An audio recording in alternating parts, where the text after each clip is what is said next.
حضرت عبداللہ ابن عباس رضی اللہ تعالیٰ عنہ سے مروی ایک روایت ہے، میں ایک دن حضور کے پیچھے بیٹھا ہوا تھا، سواری میں حضور کا ردیف تھا، تو حضور نے فرمایا اے بیٹے،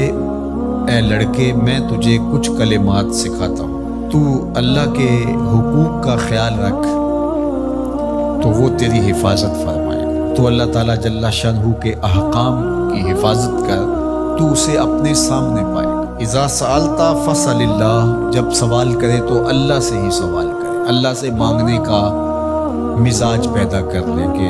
فرمایا تمہارے جوتے کا تسمہ بھی ٹوٹ جائے تو وہ بھی اللہ سے مانگو، ضرور بازار میں جاؤ دکاندار سے، لیکن حقیقی طلب اللہ سے ہونی چاہیے، بات بات پہ اللہ سے سوال کرو، بڑی سے بڑی چیز بھی اس سے مانگو، چھوٹی سے چھوٹی چیز بھی اسی سے طلب کرو۔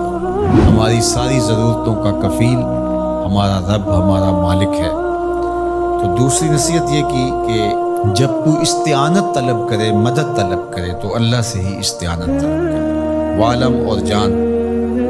کہ اگر ساری امت، سارے لوگ، پوری قوم جمع ہو کے تمہیں فائدہ پہنچانے کی کوشش میں لگ جائیں تو تمہیں وہی فائدہ پہنچا سکتے ہیں جو تیرے لیے تیرے رب نے لکھا ہے۔ اور فرمایا وَإِنِ اجْتَمَعُوا عَلَىٰ أَن يَضُرُّوكَ بِشَيْءٍ، اور اگر تمہیں نقصان پہنچانے کے درپے ہو جائیں، لَمْ يَضُرُّوكَ إِلَّا بِشَيْءٍ قَدْ كَتَبَهُ اللَّهُ عَلَيْكَ،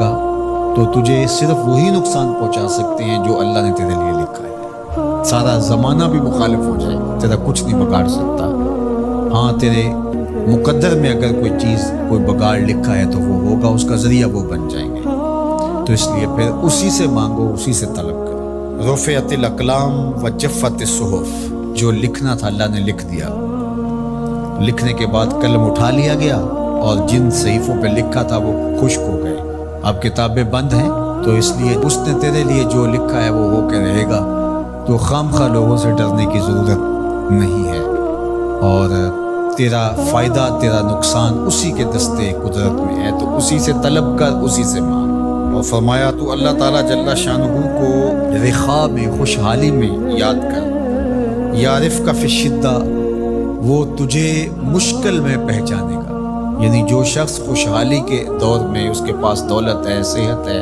تو اللہ تعالیٰ کو فراموش نہیں کرتا، اللہ اس کی بدحالی کے زمانے میں اس کو فراموش نہیں کرتا۔ وعلم اور جان ان النصر مع الصبر، کہ جو مدد ہے وہ صبر کے ساتھ آتی ہے،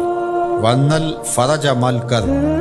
اور کشادگی جو ہے وہ مشکل کے ساتھ آتی ہے، وان مع العسر یسرا، اور سہولت جو ہے وہ مشقت برداشت کرنے کے بعد آتی ہے، تنگی کے بعد فراخی آتی ہے، پہلو مشکل پھر تمنا، پہلو کنڈا پھر پھول، شاید مگروں پہلو مکھیاں ڈسدیاں ڈنگ والیاں،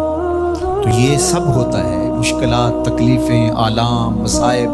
ان سب سے گزر کر کے آسانیاں آتی ہیں۔